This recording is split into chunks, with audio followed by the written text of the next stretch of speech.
turning the room and trying to make basically come out with a verdict that is not guilty. It seems like he's definitely angling for that. But I think more than anything else, I mean, we're not really interested in why he's doing it. What's interesting is how he does it. And the fact is that all he does is start a dialogue. So once you get into a room, you start a dialogue where you're talking to people rather than talking at people. You started getting talked to as well rather than getting talked at. And I think that's the key thing. Because the most powerful thing that you can achieve and manage to do, and I mean, in almost anything you do, is try to get someone to come up with a conclusion that you want them to come up with, but let them think that it was their choice.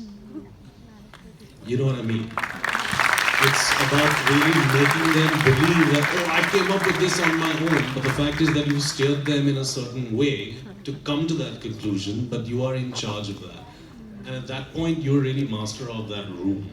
Because you can control it, you can not manipulate it, but you can direct it to whatever it is that you want to achieve. And your agenda, if you're in the room, is obviously the most important thing to you.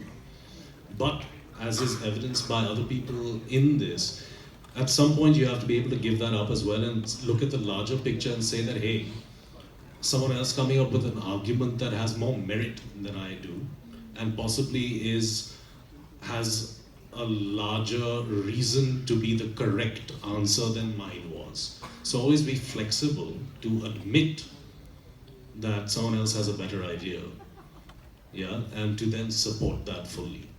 I think just because it just pinged for me a little earlier. One very small line which I have used in portraying Juror 8 for my approach to the character towards the others is, what do you think?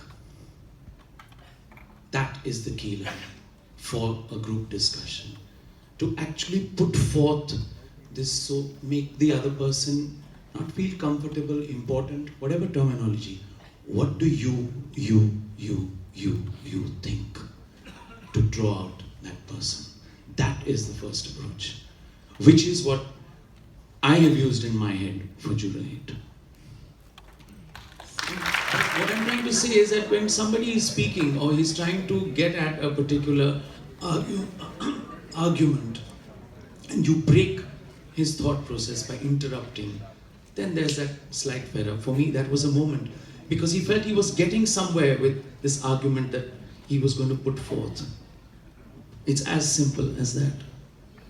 So allow a person to fully speak if he's trying to make a point.